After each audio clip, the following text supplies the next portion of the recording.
Welcome back, everybody, to the 22nd U.S. Bar Table Championships, coming to you live from the Reno Grand Sierra Resort Hotel. And this is from the Kamui Arena. And our coverage is sponsored by OB, the official cue of the U.S. Bar Table Championships, along with Kamui, the official tip of the U.S. Bar Table Championships. And of course, our host here, of course, the Grand Sierra Resort and Casino. So we've got 9-ball action here for you between Danny Olson in the blue shirt, who you saw play, I think it might have been yesterday in a 10-ball match. And his opponent is Louie, a familiar name to bar box players, certainly on the West Coast, if not all throughout the country. Dan's been around the game for longer than he'd like me to say, but he is a great player for many, many, many years, and one of the game's fine gentlemen as well. So we're happy to have the both of them here, racing to 9. And this is day number 1 of the 9-ball division here. Once again, congratulations, Jeff Ignacio, our newly minted USBTC 10-ball champion.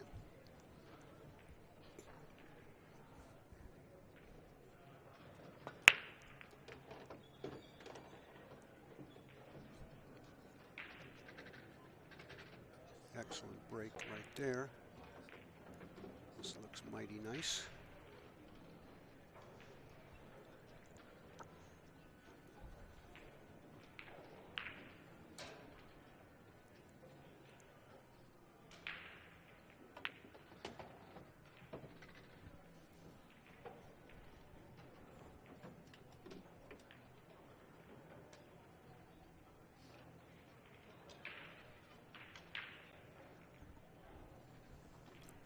We have 150 players here in the 9-ball division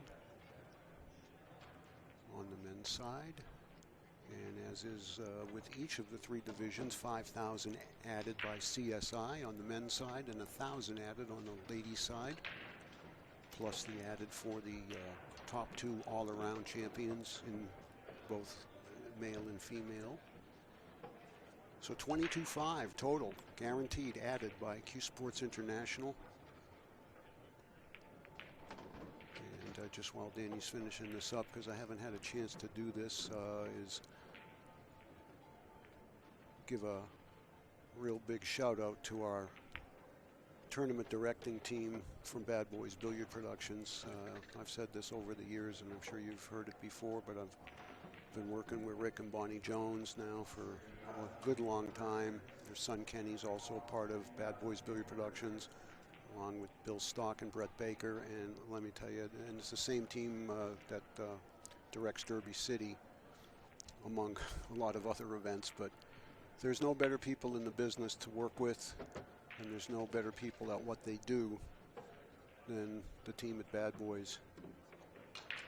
They've made such great strides over the past 4 or 5 years in taking things like the BCA Pool League National 8-ball championships with its 6,000 and 7,000 player fields, from paper flow charts to now computerized scoring, and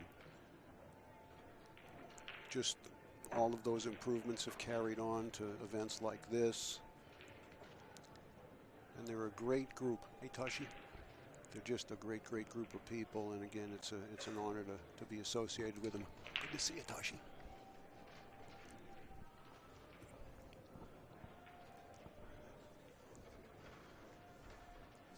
And if you get a chance, I do encourage you to check out their website at badboysbp.com. Not only can you look at the live brackets for what's going on here, but there's a lot of other good stuff on their website, and it's well worth a visit.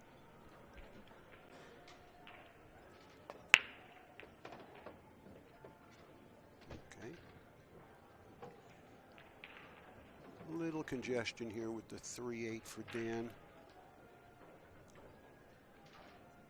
It looks like the 2 will go, and he could elect to run into the 3-8, or he could play a 3-8 billiard.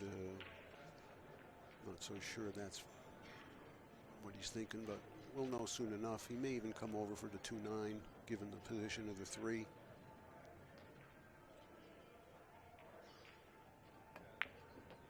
No, he didn't like the 2-9, so he obviously does have a plan for the 3-8, so let's see what it is. Yeah, it's the billiard.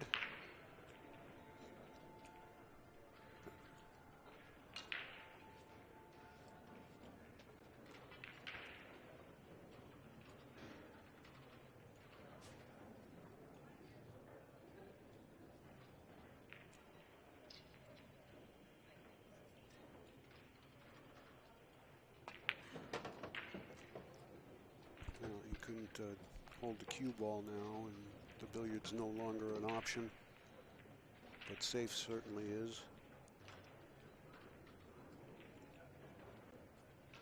Simple safe behind the 8 possibly, or just double bank the 3, maybe 2-way shot. I like the safe behind the 8, and that unfortunately is not going to be good enough. I think Danny can make this in the side, and the 5 will stop the cue ball, or it should.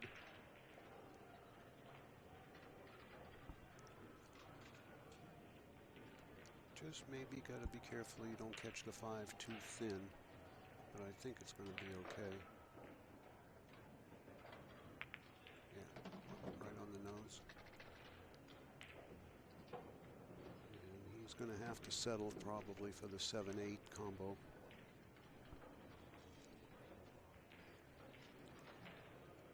I mean, the 5 lays well enough where if he really wanted to, he could come 2 rails at the 8 ball with the cue ball.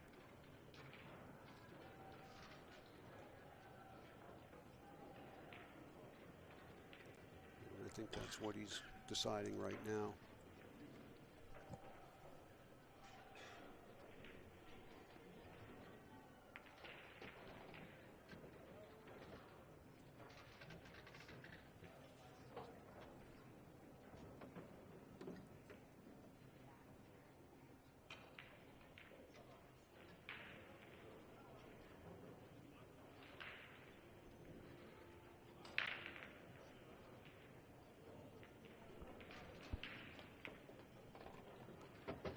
Tried to get underneath it. That's probably going to be all right, because he might even make them both here. Well, no, I don't think he'll make the 8 if he cuts the 7. They're a little bit too parallel for that. But he can certainly cut the 7 in with no risk of scratching. He's just going to have to control the 8 ball. It should wind up sort of on the short rail.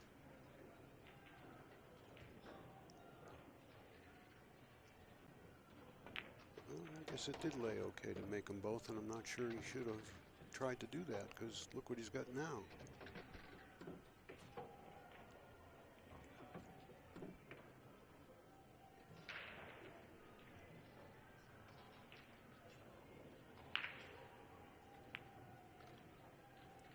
Yeah, that's a real small pocket to shoot at from there.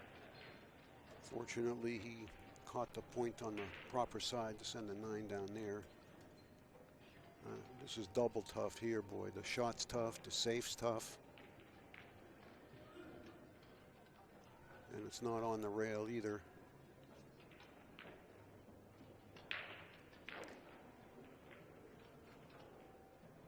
I think he's going to have to take a shot at it rail first, maybe, and catch it coming out. It's the best way to shoot this shot.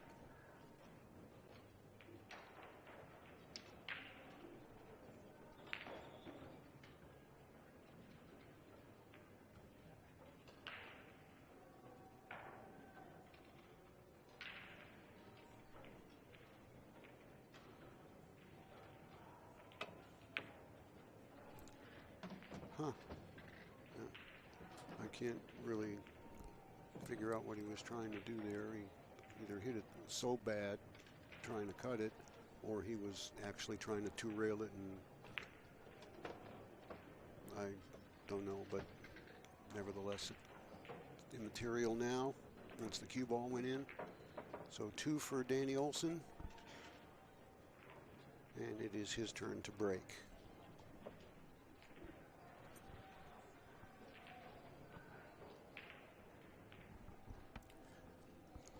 We got one more for you after this. We got a bit of a bonus match. We were going to go off the air after this round, but we've got too good of a match to pass up on, so CSI has decided to keep the candle burning a little bit late, and we're going to bring you Scott Frost and Skylar Woodward after this match.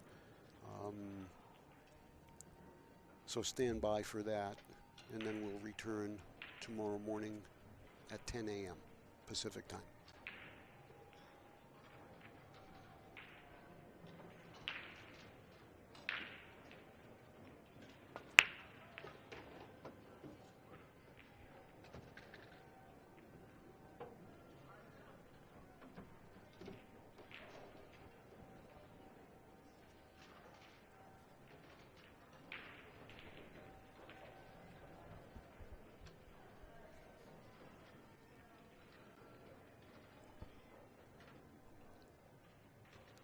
Kind of an interesting break here. Look at 7 balls all clustered in about a 3-foot circle, but none of them are tied up.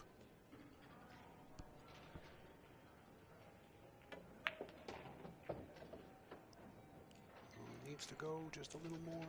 He wanted to be straight in on the deuce.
Now that was an excellent decision. He looked at it in both upper corners, and he didn't like it either way, and he finally figured out he had a good two-way shot there.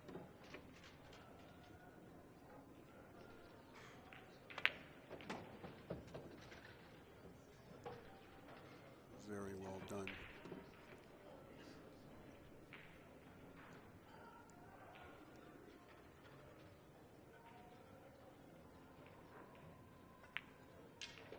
Ooh.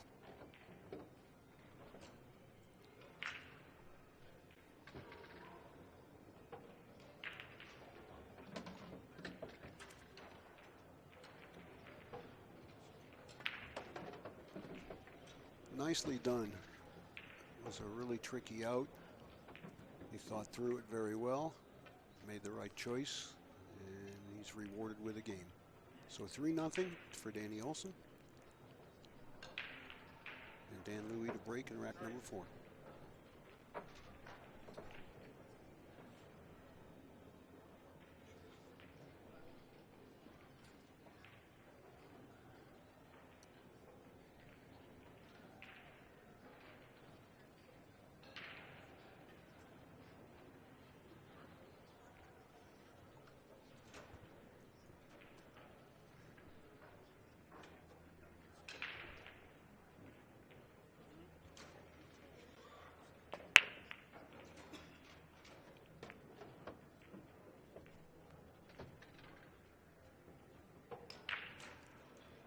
This looks promising here for Dan.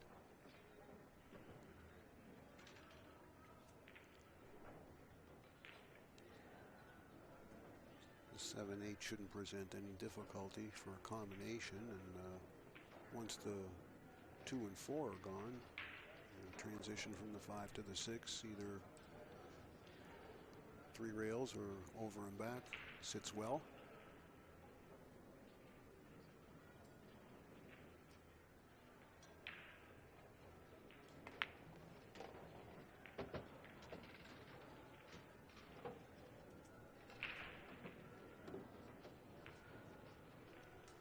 Excuse me.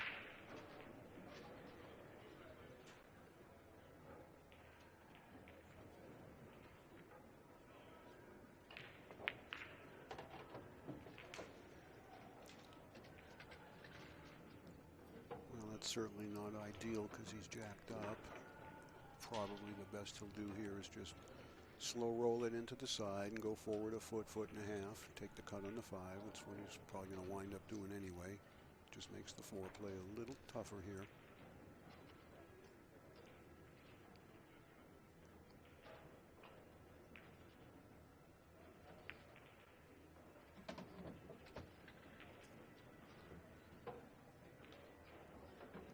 Well, he actually would have liked more angle. Not sure if he's going to just kill it there and play the 6 in the long pocket. I think that's the best choice myself. Yep. Because you're close to the object ball. You've got a little angle, natural position here.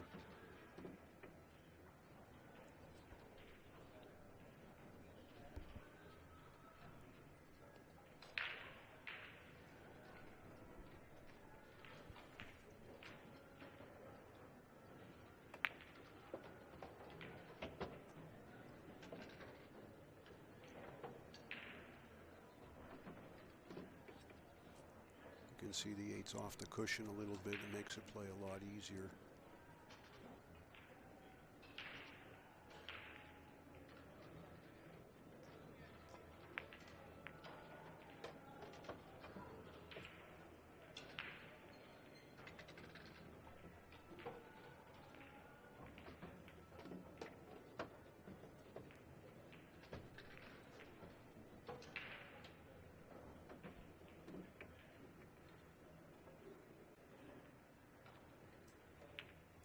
Good out by Dan Louie. He gets on the board now. He trails in the match 3-1.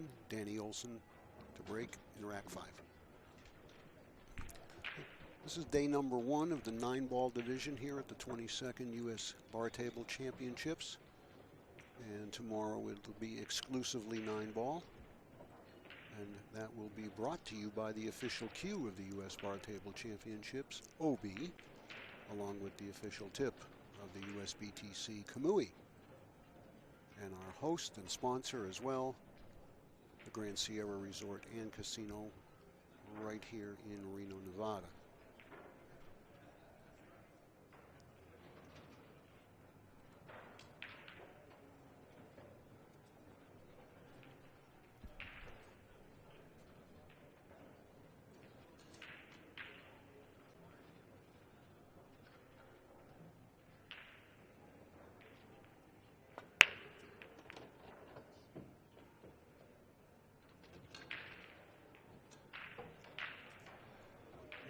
Bit of congestion this time, and no easy 1-ball either.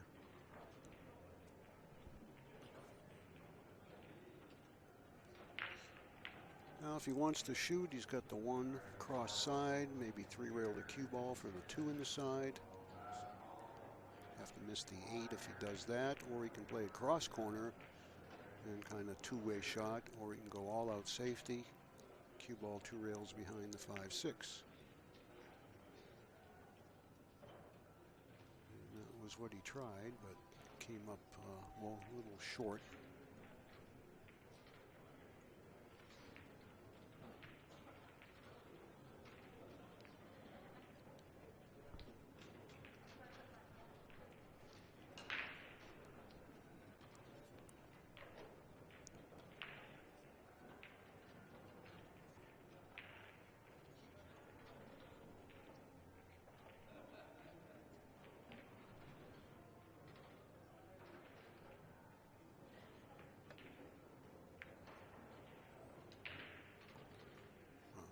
It's a really good shot there by Dan Louie. I'll tell you, that's one fine shot.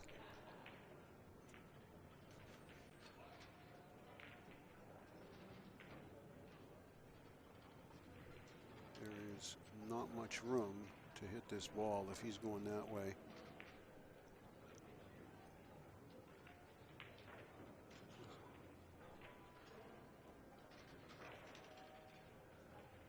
Look how little room he's got to hit that one ball.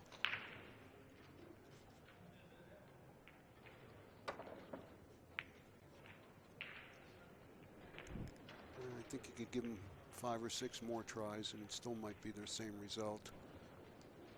You know, as tough as 3-year-old beef jerky there, boy. That was not an easy hit.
Looks like he may have kind of raised up a little bit on that shot. Not a shot that he's supposed to miss.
Well, Dan took advantage of the poor kick on the 2-ball by Danny, and he's able to win that game on Danny's break.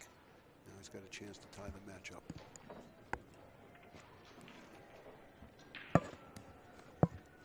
So back with you tomorrow, 10 a.m., 9-ball all day tomorrow. And then, let's see. Trying to figure out what day it is, folks. You know, it's bad when you got to look at your phone to find out what day it is. Oh, it's Wednesday.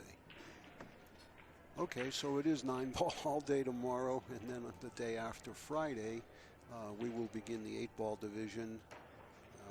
That's probably going to be a 1 o'clock kickoff for the 8-ball division on Friday, as we've done with the 10 and the 9. But I will keep you posted if that changes. We're expecting a huge field, probably well into the 220s right now, and 60 plus on the women's side. And that's actually really great to see the support that the 8-ball division has given us. It's always the biggest field. It's always the most exciting event, has the biggest prize fund. But on behalf of CSI and all of our sponsors, we want to take our hats off to the ladies for showing so much great support. And we were right about the same number here in the 10-ball for the women. The 9-ball division is up a good 20 to 25%, I think, from last year. And it looks like we're probably going to have a record field in the 8-ball on the ladies' side.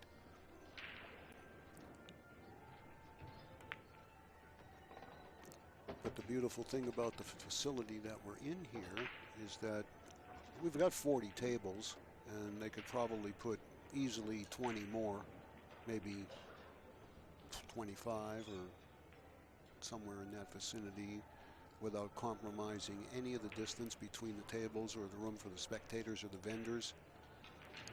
And we hope that in the not too distant future, that's going to become necessary as the 10-ball and 9-ball divisions continue to grow, along with the old staple 8-ball.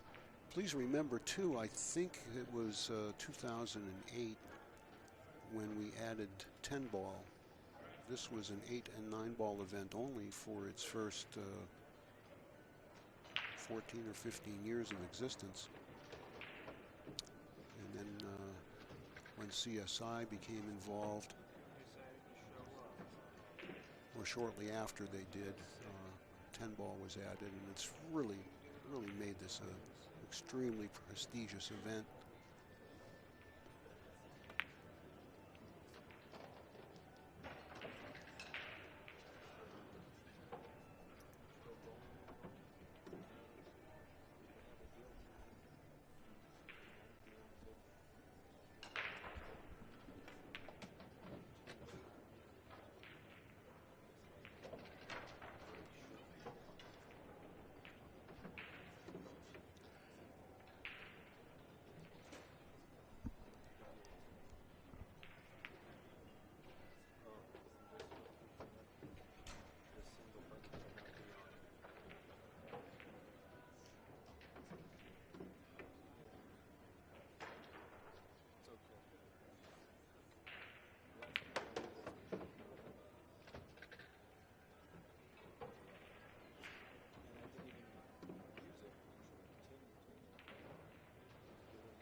Very workmanlike out there by Danny Olson, and he now leads 4-2.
may see the 9 go here. It's hard to tell if it's directly in line with the pocket, unless he's going to just elect to miss the 6 altogether. I'm not sure he can. Yeah, that's what he's looking at now. It looks pretty natural. But you got to be careful here. You don't split your concentration. Just make sure you make at least one ball here. But I wouldn't be surprised if the 9 doesn't go. Swish. Yep. Look pretty lined up. So a nice quick game for Danny. Now it's 5-2.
Good job by Dan Louie there. Got through that rack without any issues. And he closes it up to 5-3.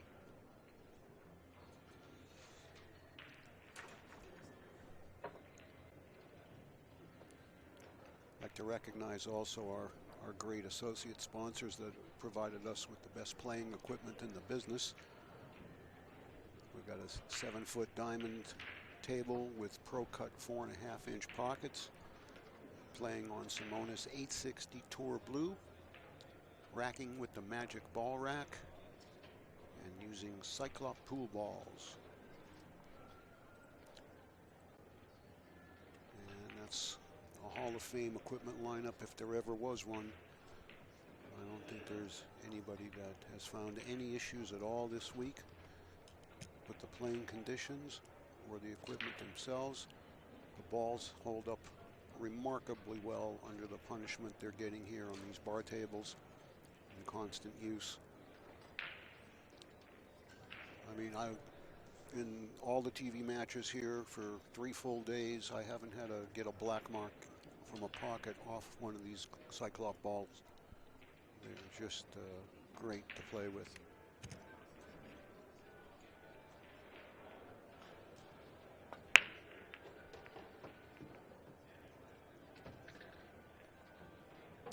And remarkably, we've seen only, to my recollection, maybe 2 or 3 balls skid out of all the games and all the matches played here, at least on the TV table that I've seen. We know Skylar Woodward had a 9-ball that skidded badly on him, and I think maybe last night Edgy Geronimo on a 10-ball, but other than that, that's a pretty good ratio. And I think sometimes it doesn't matter, you know, just why that stuff happens, but it's certainly not been much of an issue at all with this equipment.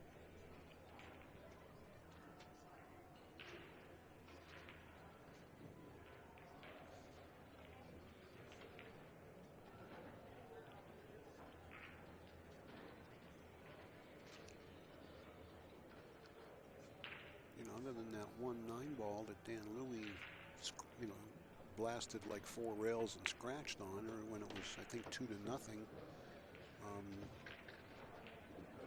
It's been an extremely well-played match by both men.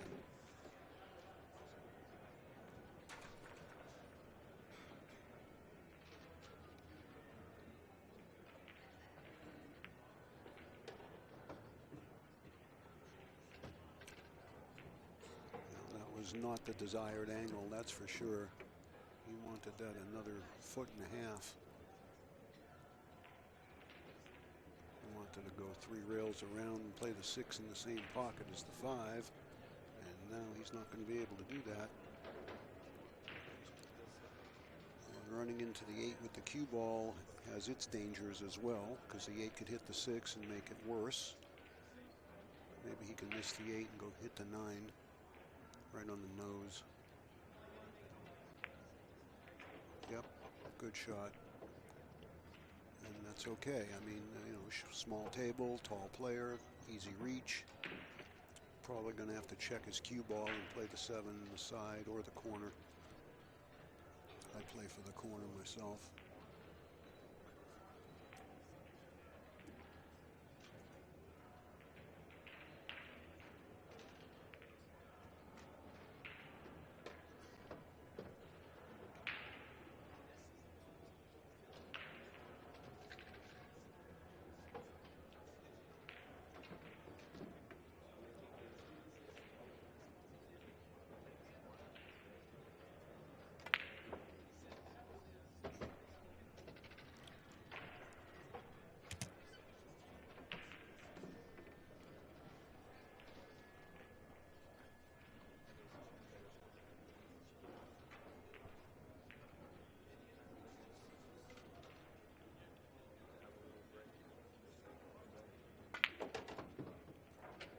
Yeah, he's feeling good right now. You could tell by the way he hit that 7-ball really aggressively right down the rail, forced the cue ball out. Very confident. 6-3 for Danny Olson, and it's Dan Louie's break.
Nice break. Really nice. They're laying good.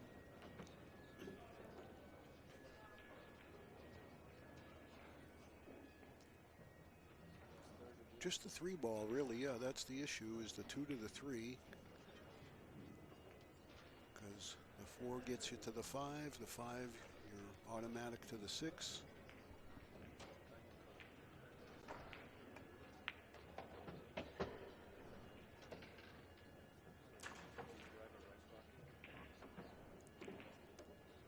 Let's see the other camera angle here. Thanks, Andy. We can see whether or not the side is still the best pocket to play for, or this way. I'd like to be able to play this where the 2 ball, where I've got 2 pockets for the 3 ball, only because you're drawing now into a very precise position. If you go 4 or 5 inches too far, you're okay, because you can still come around 3 rails for the 4. But if he had the ability to play for a different pocket, and he tried to, but he kind of let up on his stroke through the cue ball there, and the draw didn't take.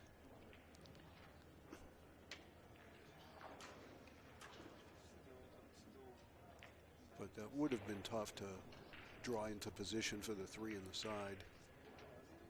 Now he's got no pocket.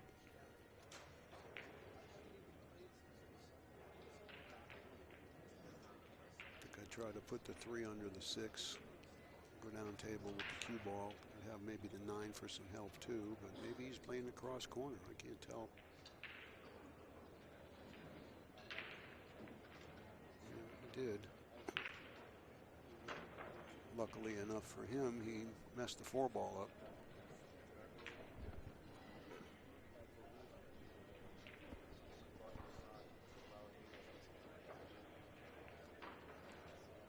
But that 2 ball was tricky. I did like when he went around and looked behind the 3, but you could see he was so straight on the 2, maybe he just couldn't cheat the pocket enough to get the cue ball over there. Danny's got to decide if he wants to play safe here or try to get on the 4, and you're going to have to deal with the 6 here, so I think I'd play safe. Bank the 3 ball out of there, have the cue ball run into the 6 and stay behind the 9. Try to get a ball in hand on the 3 so you can do something with the 4. You don't want ball in hand on the 4, you're going to have to play a combination. Wow, look at that shot. And he really didn't get much for it. He's worse off now than he would have been, I think, had he decided to play simply a safe on the 3 or make the 3 and play a safe off the 4, but there really wasn't any good choice to play safe off the 4. Now he's in a bind. This is a really tough bank. Just because he's so close to the ball, sometimes it just deceives you a little bit.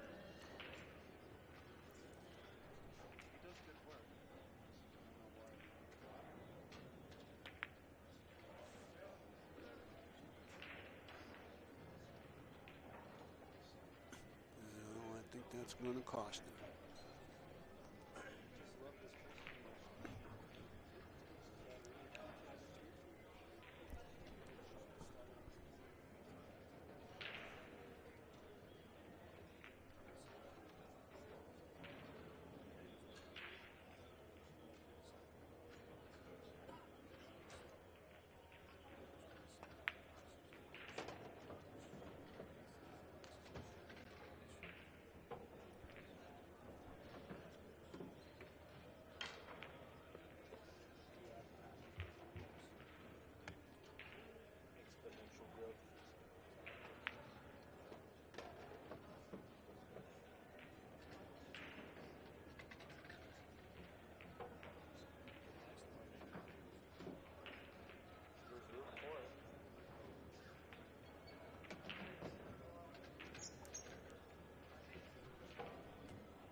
little hiccup there cost him the rack, so it's 6-4 now.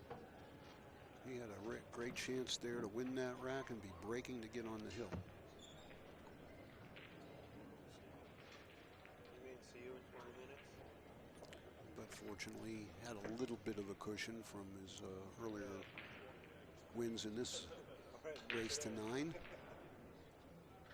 But I still am kind of second guessing why he played the 3 the way he did.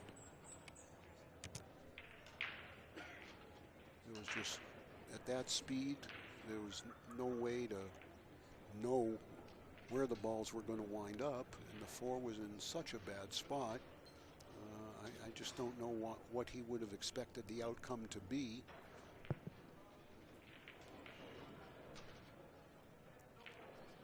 Okay, Dan, he's going to take a brief timeout here, so we will too. We'll be back as soon as the players are.